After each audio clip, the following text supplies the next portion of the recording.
এই যে আপনারা যে ব্যক্তিটি আমার পাশে বসে থাকা অবস্থায় দেখছেন, ওনার নাম সংসার আলী।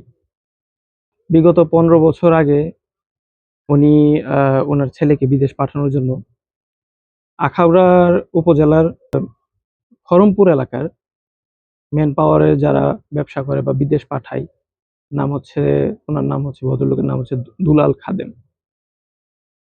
তিনি সেই দুলাল খাদেমের কাছ থেকে 10,000 টাকা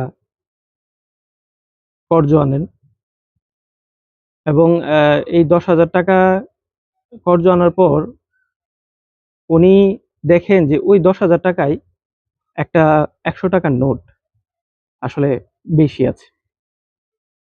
কিন্তু সেই সময় উনি সেই টাকাটা ফেরত না দিলেও আজ এই বয়সে 15 বছর পর ওনার মনে হইল যে এই টাকাটা ওনার ফেরত দেওয়া প্রয়োজন।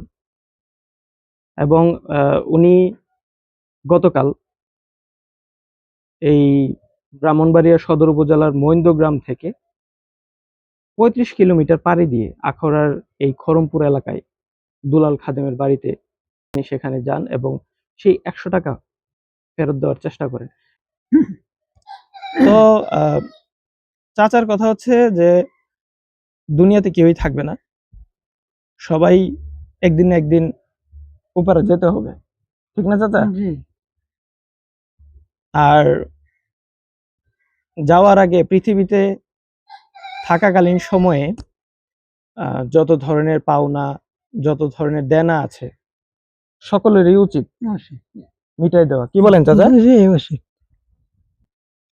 সকলেই চাচার জন্য দোয়া করবেন যেন চাচা খোদা তাআলা চাচার দীর্ঘায়ু দান করে, সুস্থ সবল ভাবে চাচা বেঁচে থাকতে পারে তার এই সহজ সরল জীবন নিয়ে।